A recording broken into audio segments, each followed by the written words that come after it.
Yeah, do you want me to send you up another one? Well, I wouldn't say no. Well, it's just because I know you like having private time with it.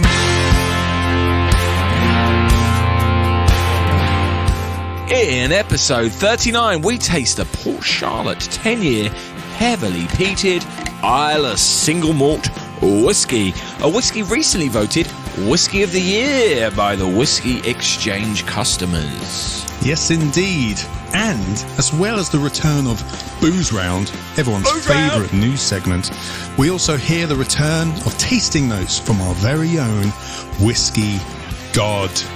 He's back, ladies and gentlemen. As always, you can see some more whiskey-based content on all our social media platforms at Whisky and Things Podcast on Instagram and at Whisky and Things on Facebook and Twitter. And if you could be amazing, you know, it's Christmas and all, if you could give us a good rating, reviewing, and a damn good subscribing to all the favourite podcast platforms in your arsenal, that would be fantastic. Thank you. You're listening to the Whisky and Things Podcast with Dave Giles and Nick Kent. Welcome to episode 39. I'm Dave Giles. And I'm Nick Kent. Welcome, everyone. Hope you enjoyed last week's show and hope it was very useful to you in your gift buying needs. Hope it's absolutely. I thought it was a great episode. It was a great episode. It was a long episode. It was long. Yeah, had to shave a few minutes to get it under an hour, but it was a useful episode, so we thought we'd keep it all in. Yep. Anyway, Nick, have you had a good week? Well, the week hasn't really happened yet because we're doing this a bit earlier. So we've kind of rolled straight on. So, yeah, great. So I probably had a couple of days off after we recorded this.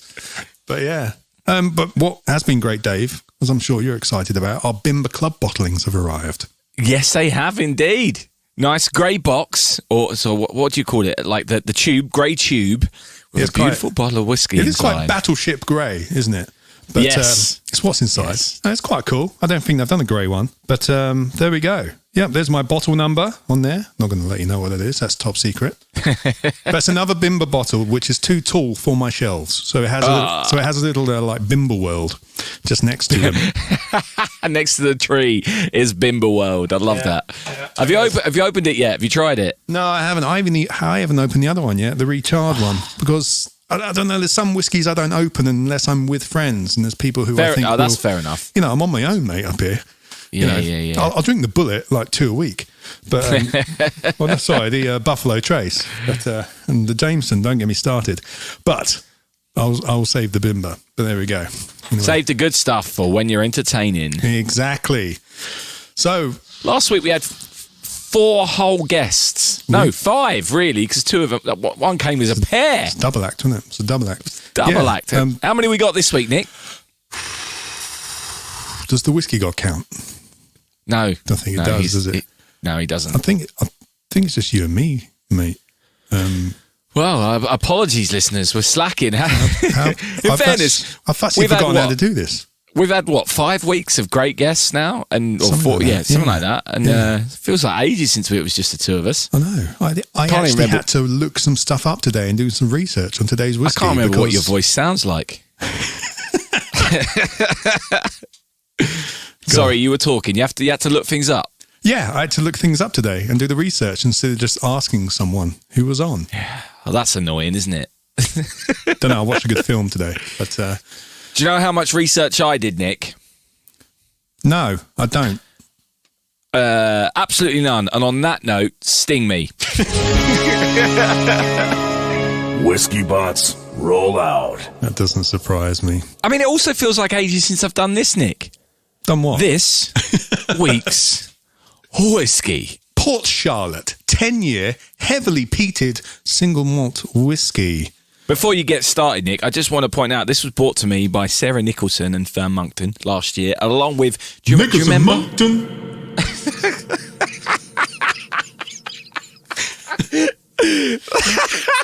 Don't know.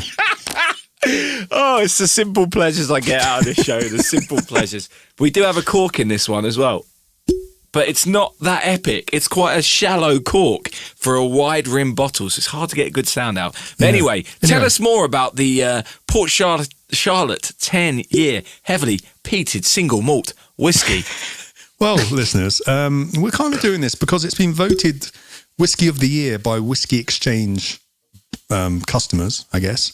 And funnily enough, Dave and I were just discussing the fact that, well, is the cork a great sound?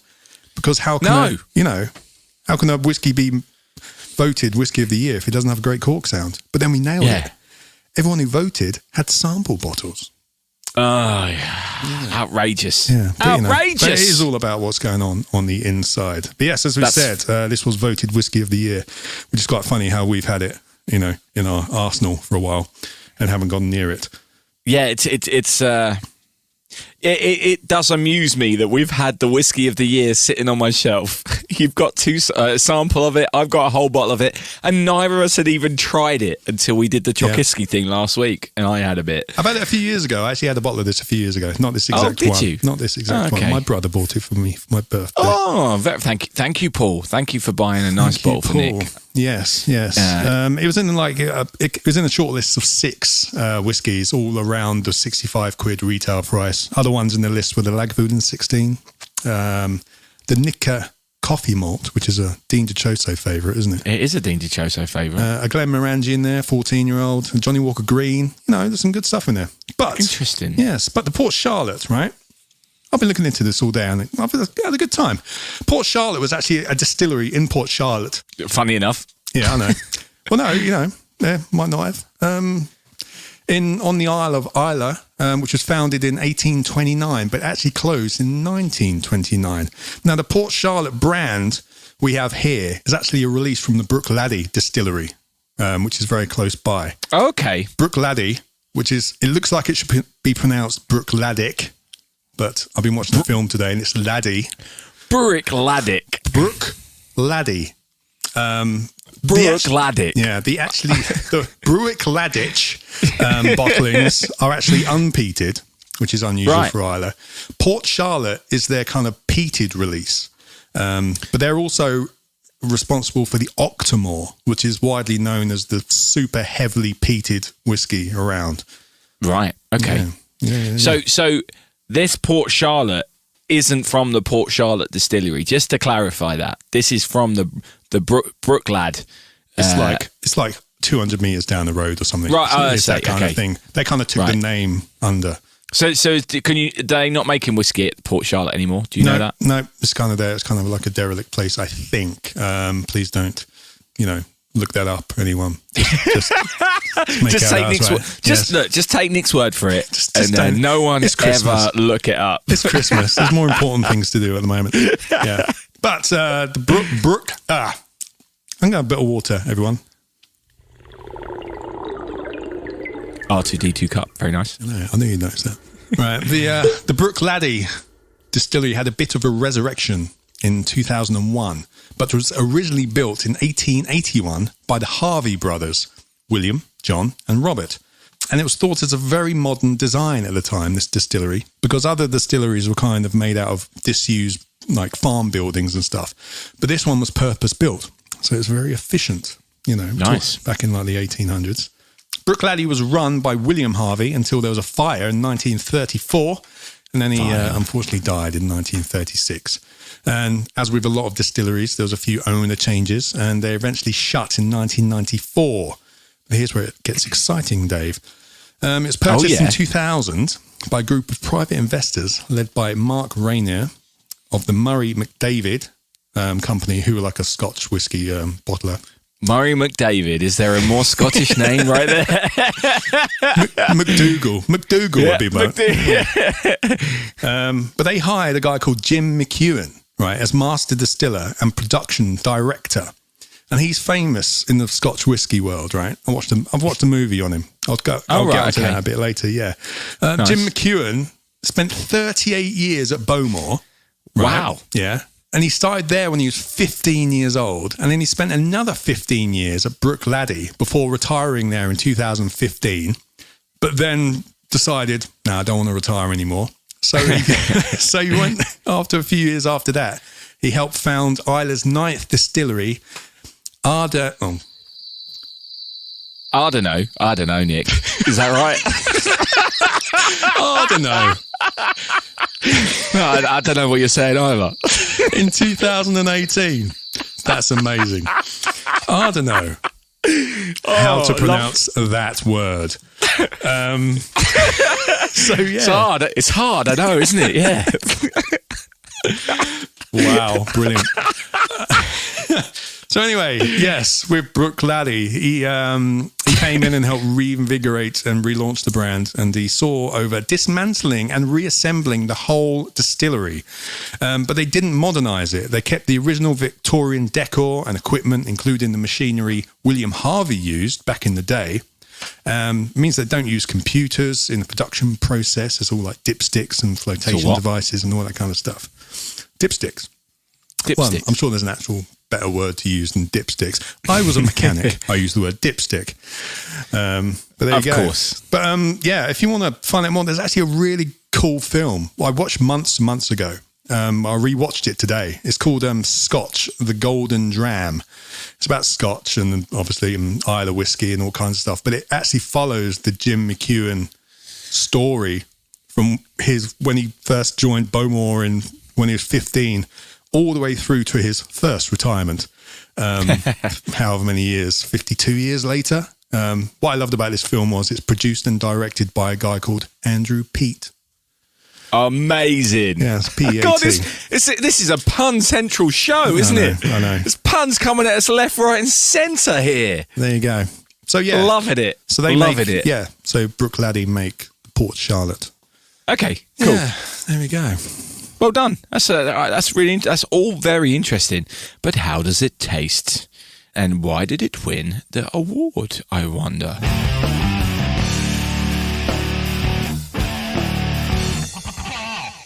Shall we do our nosing? Or have you got more to say before? No, well, let's stick a little bit in and we'll talk about that. Because, obviously, last week in our tasting, it's called the Heavily Peated.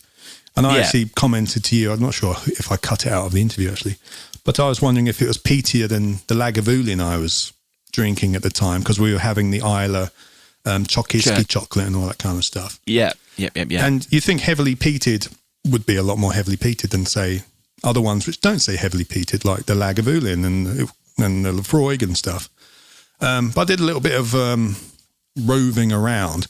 I'm not going to get super geeky, but there's a way of measuring peat levels in whiskey using the parts per million of phenols they have in there of the peat when they smoke the barley, etc. Okay, the higher the parts per million, the more peaty it is. Now, this one, Port Charlotte, the heavily peated, comes out at 40 parts per million phenols, right?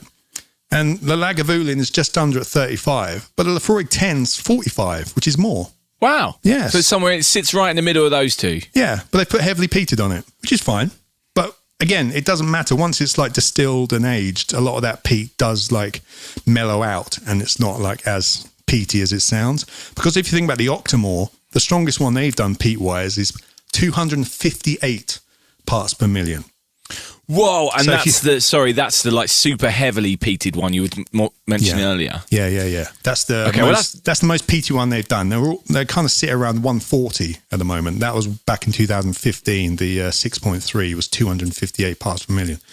So what we're suggesting is that the heavily peated is a little bit misleading, perhaps. Maybe. I had a little taste, of course, Nick's special time. Hello.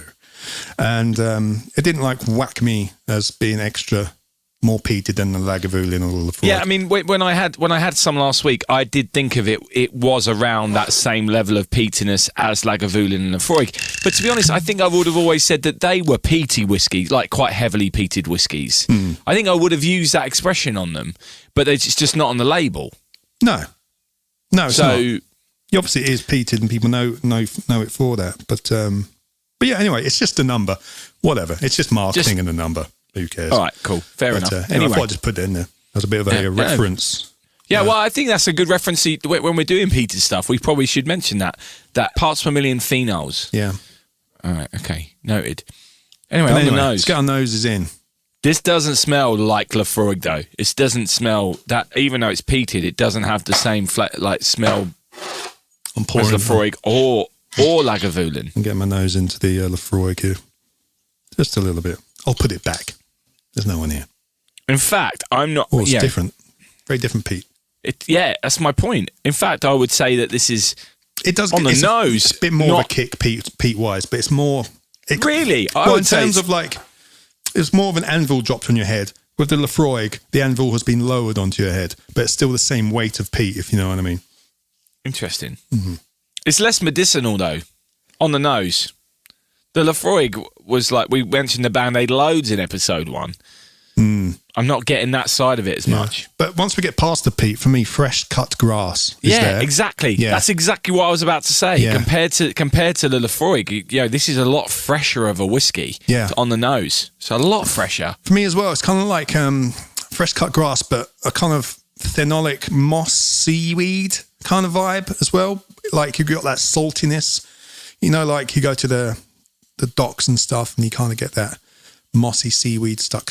That sounds really rank, by the way, but I mean as a nice thing. It's very quite a comforting kind of earthy smell. It's subtle, but I hear you. I hear you. That seaweedy thing, I do hear it. A bit of citrus for me as well. Interesting. I'm getting a toffee crisp in there, mate. A Nestle toffee crisp. Nestle. Pride of Croydon. Islay. I'm definitely getting a bit of that, like that toffiness and the Ooh, it's Christmas. Yeah, it has got a bit of a, compared to the Lafroig and Lagavulin, it's also got a little bit of cakiness in there as well. Not massively, not like you would get from the, but a little bit. That kind of a bit of cake. A little bit of cake. Whoa! Hello, boys. Whiskey God. Wow. We haven't had any notes from you in ages. It has been a while, hasn't it? I don't know. It does feel like yesterday in many ways, God. But I suppose it has been a while, hasn't it? Yeah, it's been a while since we've had a tasting from you. Yeah. So, welcome back. Welcome back. Welcome back. Well, it's good to look down upon your countenances again. And Nicholas, great nosing. You'll see what I mean. Cheers, mate. Interesting. I thought I'd nailed that. Maybe he doesn't know what toffee crisp is. Maybe that's all it is. Like mine, but not yours, Dave. I don't know. That's a bit odd. Wow. Sorry about Outrageous. that. Outrageous. Anyway, but thanks for that. No one likes a favourite. But how about you give us your tasting notes? We've missed you. So give us some of your wonderful tasting notes for this lovely smoky Islay number. Port Charlotte 10, heavily peated. Tasting notes. On the palate. Once the obvious peaty smoke subsides, it leaves an almost fresh asphalt nosing on the retrohale. An explosion of fresh espresso gives way to a sweet vanilla bean note, a deep citrus, developing into a bevy of strong floral and rich fruit. I'm getting that seaweed you mentioned as well here, Nicholas. On the finish, this is a rich and pleasant outro. A hint of mint outperforms the smoke here, like a sweet menthol cigarette on the exhale. A little grassiness is present from Nicholas's nosing, but leaves behind a fresh buttered pastry. Overall, in this whiskey, where there is complexity, there is balance. Where there is smoke, there is strong maltiness. This dram is about as oily as it gets. Reminds me of their island mates, Lagavulin. Highly recommended. Port Charlotte 10, heavily peated. Ta-ta. I don't know, Nick. I don't know. Oily as it gets. Reminds me of a fun night out. Anyway. Moving on. Thank you, God. Thank you, Whisky God, for those notes. It's been a while. Worth the wait, that wasn't it? Worth the wait. Massively. Definitely worth the wait. Unbelievable. Unbelievable. It's good to have him back. I was tasting along there, Nick. I can't put my finger on this one. There is a lot going on. There's a lot going on. It's quite complex. I've got the grassiness in the mouth again. Also a bit of marzipan. Woo. Holy... Yes! Yes! Right at the front. Yeah, you got that? Yeah. Well, we're chatting 50% this, so it... okay, yeah, that makes sense. As Billy Abbott would say, it's a bit pokey. It is a bit pokey. Yeah. Mine has been on the naughty step as well, thinking about what it's done. So maybe that has changed some things up a bit. Black pepper on the finish. Yep, getting that as well. There's loads in there. Do you know what? This is really good. But it was better on the second sip than the first. Yeah, you kind of need to... you need to acclimatise your palate a bit. You really do. You really do. It's like an F1 engine. You need to plug it in with all the oil first and get it warm before you start it up. I mean, that's exactly what I was thinking as well, Nick. It's all these mechanic things coming out of me today. Dipstick. Did I say dipstick? Yeah, I did say dipstick. You're a dipstick, Kent. Don't talk in the third person. Yeah, it's really buttery. It's really buttery or margarine-y. Oh, yeah. It's definitely got that in there. He said buttered pastry, didn't he, Mr. God? Yeah, that's really interesting.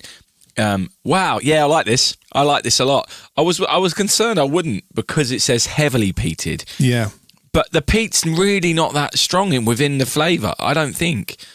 I mean, clearly it's there. And especially with that first sip, it was there. But then it's once you're acclimatised to it, as you said. Yeah. Everything else kind of takes over, doesn't it? But it's not like... It does. I'm wondering if this is more drinkable throughout the evening than the Lagavulin. Absolutely. I think it would be as well. Especially Lafroig. Yeah. I think you could have more of these. That's dangerous. But you could have more of these without feeling like... Oof. Yeah. Before you move, I usually would move on to the bourbon after a couple of these. Oh, sorry, after Absolutely. a couple of the Lagavulins. Yeah, there's something in there which I'm not getting as well. There's a mystery flavour in there for me. I've just got it. It's Haribo. Okay. I'm Which definitely flavour? getting. You know where it's got the spongy bit underneath the jelly.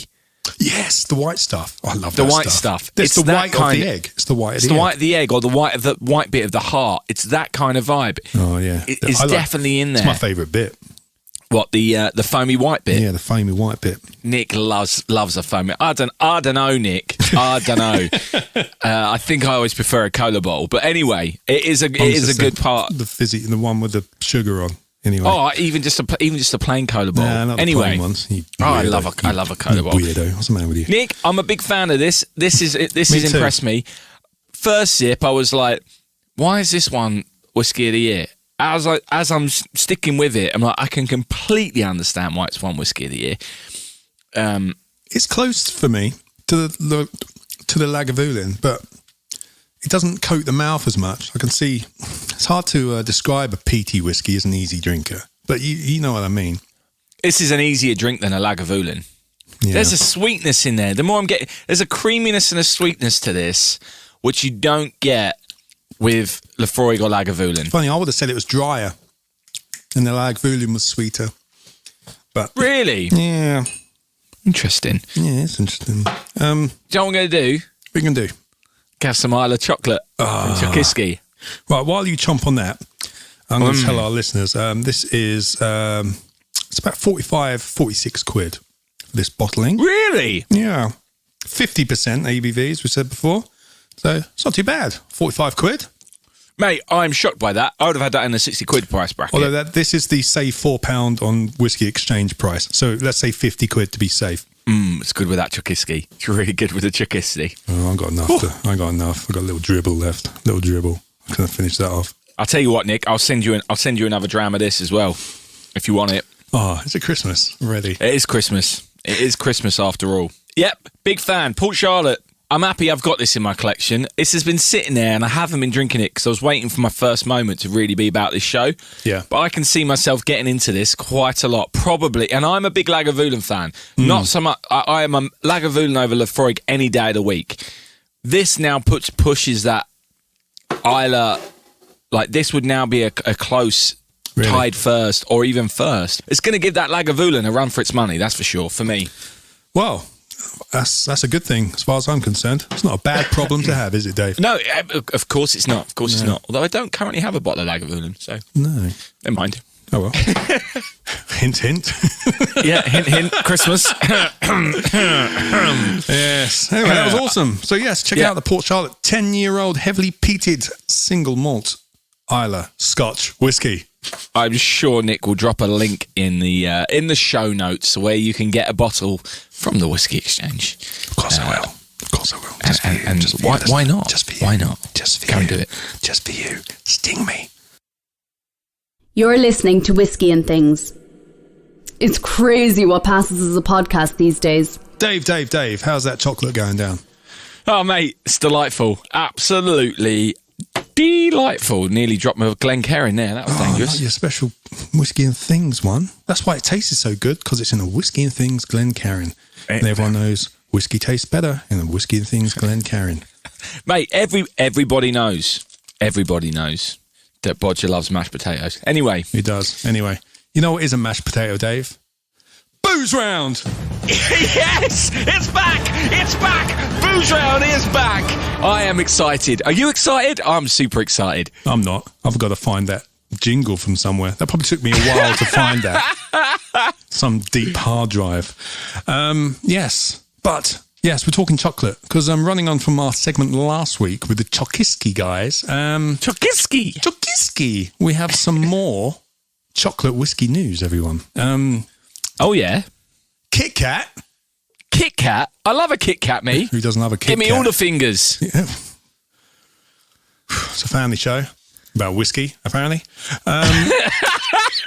Kit Kat produced a Kit Kat bar which has been aged in whiskey barrels, Dave. Yes. No. They have. What? Yes. They take their... Tell me more. Somehow they've taken their cocoa nibs and aged them for 180 days in barrels once used for aging whiskey. These are actually Islay barrels, which has given them a nice kind of peaty, smoky kind of taste. Chocolate's yes, also from Ghana, which apparently gives it a mellow taste. Of course, we know about chocolate now, Dave. We do.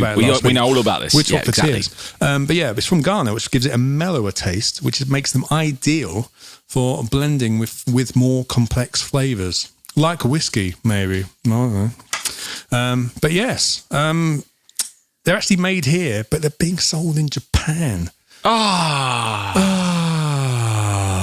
No way. Yeah, and they're also using rare cocoa nibs. Whatever. Doing what? Yeah, you heard. So apparently it can only be sold in the winter, which makes it like a Christmassy product. But yeah, I'm bummed. They're only making them for Japan, which is annoying. It's a posh Kit Kat, Dave, which I've aged in whiskey barrels. I mean, come on. How do we get hold of that? I was really looking forward to Boozeround. Now you've upset me. Well, the next story is really uplifting. Oh yeah, in fairness, the next story. Anyway, Kit Kat great. Next story, bad. Diageo are to cut 22 jobs across its distilleries. The move aims to create a more flexible operating model for the group, whose Scotch malt whisky brands include Talisker, Mortlach and Oban. Did I say Mortlach right? We don't know. A Diageo spokesperson said, "We continually review all aspects of our operations to ensure we are set up in the most agile and efficient way. We have been sharing a new, more flexible operating model proposal with our distillery employees, which could mean the removal of 22 roles from our current 550 roles across our malt distilling footprint. As a result, we have now commenced a consultation process with our people and their representatives." Shame that. Hopefully there are people who want to take early retirement or redundancy. It feels like 22 roles off of 550. They might be able to find that. I hope so. So someone's not losing their job who doesn't want to. Yeah. In August, Diageo reported an 8.4% organic net sales decline. Wow. For the year ending 30th June 2020, the company's Scotch whisky portfolio saw organic net sales drop 17%, with blended Scotch brand Johnny Walker reporting a 22% decline. Yeah, I was surprised by that. I wonder how much of that is lockdown, because Johnny Walker is very much a whiskey you see in bars, right? Yeah. Like, it probably has a high number of bar sales compared to other whiskies, so therefore it would have a higher decline compared to others. Yes, I'm wondering as well. I don't know. I don't know enough about it, but could it be a Brexit thing? Because I know France are the biggest consumer of blended Scotch in the world. Really? I wonder how much of the American whiskey tariffs, because Americans drink a lot of Johnny Walker as well, have done in the past as well. So maybe that's got something to do with it. Again, maybe we don't know much about this, but we're speculating here. But yeah, we're speculating, but I mean, it's as I said, let's hope that 22 rolls out of 550 can be found through voluntary redundancies, and they will get rewarded for that. Yes. Let's hope so. But yeah, we don't. That's crazy decline. I'm surprised because everyone's been saying how well the whiskey industry's been doing. Yeah. So it came as a bit of a shock. This one, not gonna lie. Yes. Those figures were kind of in the middle of lockdown, weren't they? So maybe they might pick up at the latter end of this year. But we will see. Hopefully, we shall see. Yes. Indeed. Whisky Show, Dave.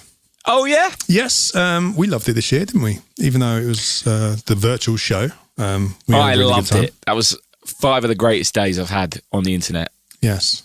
And I've done a lot of things on the internet. Search history.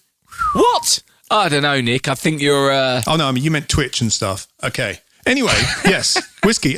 Whisky Show, they've launched their pre-sale for next year. All things going well, it's going to be the regular live show at Old Billingsgate, running on the 2nd and 3rd of October of 2021. So the early pre-sale tickets have gone on sale, Dave. Mate, I really hope we can go to this. I had such a good time at the virtual one, and I really want to go and enjoy it in the flesh and get to meet these people. I want to meet people, yeah. But yeah, I'm really hoping that my work allows me to get to that. I'm going to put it in my diary and hope that I can do it because I really want to go. I want to experience this. I imagine there'll be some free drams or some drams.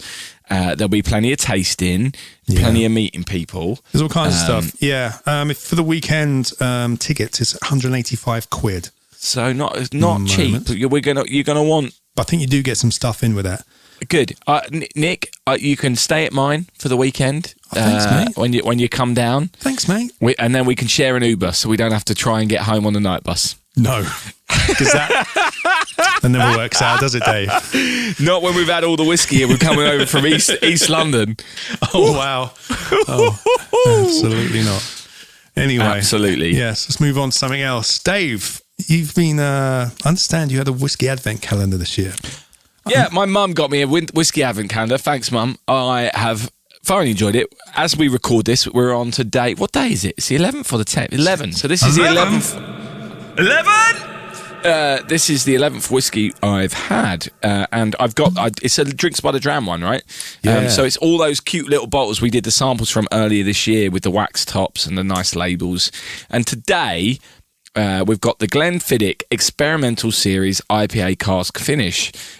Now, I'll be honest, Glenfiddich, that title is a bit... I haven't tried it yet, but that sounds like you're trying to prepare me for it to be bad. No, I love that. I love that title. I love anything that's experimental. Yeah, but I think it's brave to put it in the title. I sent a photo of it to my dad, and he went, "Oh, that's going to be fun." And he meant in the sense of... You know, it's almost like they've done something, they're not sure about it. So if we put experimental on a label, people, if they don't like it, it's not our fault. That's the vibe I get from that. Yeah, it might not be coming out, this one. Might not be coming out. We haven't decided yet. How's it? Yeah, how is it? Yeah. We've got all these barrels. We need to get rid of it. We might as well sell it. If we put experimental on the label, fine. Anyway, it's about 40 quid a normal bottle of this. So I'll be honest, it does smell nice. But 11 days, 11 different drams so far. Obviously, got a lot of whiskey to get through. Nice. We've had some old favourites, Nick. We had the Whistle Pig Rye, which we had with the tasting. Is that the pickle one? Is that the one that smells like pickles? Yeah, exactly. We had that one when we did the tasting, the What's in the Wood tasting, I think, wasn't it? That's correct. Was it that one? Yep. At the Whisky Show. And we've had Teal in small batch. Which I loved earlier this year, so that was fun. And we had the Balvenie 14-year-old Caribbean cask, which we know is a favourite of mine, so I was happy about that. One. Yeah. But then we've had some stuff that I'd never heard of as well. A distillery called Darkness. Oh yeah. Which I'd never heard of. That was actually quite good. So it's opening up a few options which I'd not heard of before, and I've certainly done some research. And this one being one of them is Glenfiddich. Good. What's your favourite so far, mate? What's your favourite so far? Oh, well, I just love that Balvenie, don't I? I love it. That it's either the Balvenie or the Whistle Pig Rye. One of those two, they're great. But they're not. I've got to really thank my mum for this, because it can't have been cheap, this thing, because there's some expensive whiskies in here. I know they're only the little sample things, but if I was to buy those samples on their own, it'd be $6 or $7 a little for these little bottles. So I imagine that this comes with a bit of a price tag. How big are those samples, Dave? 3cl. 3cl. A shot, basically, just over a shot. Because Boutique Whiskey Company do one as well. I don't know if it's more expensive or whatever, but that's £99 for the 24 3cls. So yeah, they're not. Do you think this isn't something which should be cheap just after Christmas, is it? Because they'll just take the samples out and use them. Yeah, exactly. I was save wondering it for next year. year. Can you pick them up now? Would they be a bit cheaper? And then you can drink them all at once. I can't imagine that this. I think they'll just take them out and use them, because the actual bottles aren't Christmassy, are they? If I'm brutally honest, Nick, the box itself isn't. It's a bit of a mess. Pull in the windows, do the window, and then you have to try and get your hand in this small gap to try and get this in, or tip it upside down. Oh, I'll whack it on the back like a ketchup bottle. It's not quite as fun as some other advent calendars, but getting a bit of whiskey every day is nice. And these things, there is a nice amount of whiskey. It's been a nice little nightcap at the end of the night without me feeling like I'm becoming an alcoholic. And drinking all the whiskey. But there's been some different flavour profiles, which has been nice. I've just had a sip of this Glenfiddich, and this is probably my least favourite of the ones we've had so far. But it's experimental, Dave. It's experimental. Yeah, I'm really not sure about it. Anyway, Nick, I got some other news. I got a new single out today, which you didn't ask me about, even though I told you about it. Because we didn't say where we were putting in the show, did we? Wow. I actually thought we were going to put it here, to be honest. So that's a perfect little segment. Sorry. It's all right. I did a little post for you earlier on the Monica Lewinsky and Things Instagram account. Yeah, you did. No, thanks very much. I have a new single out. It's called The Weatherman. Nick posted about it. It's all over my social media stuff. So go and have a check. Nick will put a link in the show notes, because he's good like that. I'll listen to it today. So please go and check out my new single called The Weatherman. Yeah, I'm not on this one. Don't worry about it. No. Don't worry about it. Sorry about that. No, it's tough. You can actually really taste the beer on this whiskey. Sorry, it's got this Glenfiddich IPA. You can taste the beer. It's weird. It's got a beery aftertaste. Do you think the IPA thing works better with the Jameson's IPA, because it's more of a subtle kind of caramelly flavour, vanilla to start with? Do you think the Scotch and the IPA is a bit much? It's just it may be because I've just had that beautiful Port Charlotte as well, but it just doesn't. Blowing your palate out. It's not doing as much for me at the moment. Okay. Well, maybe that's a bit unfair to have had it after that, and that's tainting it a little bit. Anyway, but it's a great gift. Thanks, Mum. Loads of different flavours. Really enjoying it. So if you see them and you can afford them next year, why not? Why not? So it's a good bit of fun. Or even today, because there's still bound to be some around, Well, yeah. Well, you can have 2 a day then, can't you? Between now and Christmas. That's the dream. Yes. There it is. Yeah. 1 in the morning when you wake up, and 1 just after lunch. Yeah. Perfect. Or get it with 8 days before Christmas, and you have 3 a day. Anyway, I'm getting carried away now. I'm going to put a sting here. Okay, Dave. Just going to put a sting here. Okay, yeah. Great.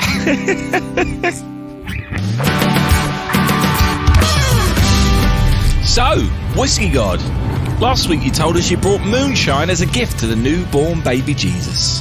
That's correct. But Joseph wouldn't accept my gift and asked me to leave without making a scene. That's a shame. You would have made that scene. It's had no impact at all, that scene. Indeed. I was looking forward to catching up with Mary also. We were good friends. She helped me distill that first batch of moonshine, actually, a few months earlier. That was a fun night. But things did get a bit fuzzy. I think that would probably do it. Good friends from then on, then? Well, she did ghost me shortly after for some reason. Jesus' birthday was the first time I'd seen her in, 9 months? Something like that. Hang on a minute. 9 months, you say? I don't know. And that night got a bit fuzzy, did it? What? Oh, yeah.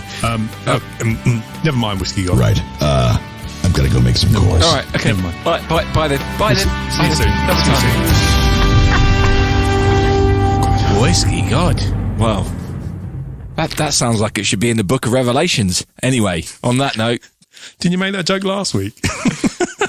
Did I make that joke last week? Thanks for that revelation. It should be from the Book of Revelations, that one. Anyway. Wow. God, it's a good joke, though. It's a good joke. Book of repetitions, mate, if you ask me. Whiskey?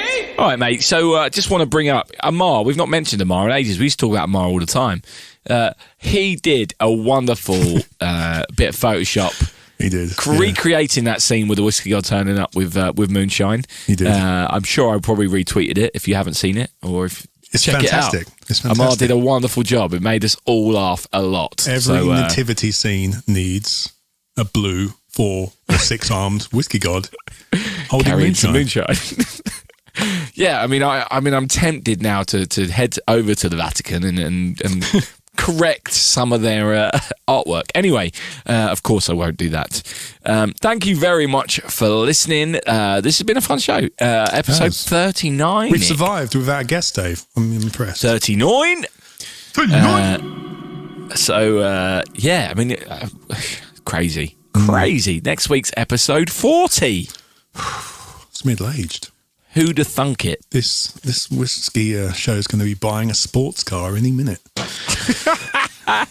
Talking of which, what have we got next week? What's our equivalent of the sports car next week, Nick? It's our Christmas week episode next week. Yeah. So I don't know. Should we tell everyone? Because what's Christmas without a surprise? Should we tell people what a whiskey is? Yes, I think we should. Sure, we're going to let people squeeze the presence of the Whisky and Things podcast, Dave? Yeah, let's do it. Yeah. They can squeeze me all they want. That's half the fun of Christmas, isn't it? Squeezing your presents. Next week, well, as it's our 40th episode and as it's Christmas, we thought, why not crack out the Johnny Walker Blue? It's a wonderful whiskey. So we're going to try Johnny Walker Blue. We've had it before. We'll have it again, I'm sure. Yes. It's another one. Actually, this bottle was another one that's been purchased to me from Sarah Nicholson and Fern Monkton. It's the final one. It's the final one of the trilogy of whiskies that they very kindly got for me last year. Lovely. So, yes, I look forward to it. Yeah, I'm looking forward to having another taste of this. It's been a while. A couple of years for us, isn't it? Yeah. For me, anyway. You've got the bottle. I've only got the samples. But anyway. I haven't had any, Nick. I haven't had any because I've been saving it. Saving the experience for episode 40. Just drink your whiskey. It's there to be drunk. And then you can kind of make notes throughout the year. But as you said earlier, I live on my own. Save the good stuff for when my friends are around, and you've never come round anymore. You've changed. Boris said I couldn't come round anymore, Dave. I mean, good point. Well made. It's up to Boris. Good, yeah. Anyway, thank you again for listening. We hope you've enjoyed the show. Please do keep getting involved with us on social media, and thank you to our Patreons once again. Yes. Merry Christmas to you all, or whatever you celebrate around this time of year. Happy holidays. And happy holidays indeed. And right now, we've got one thing left to say. Cheers. Thanks for coming. Whisky and Things has been brought to you by And Things Productions.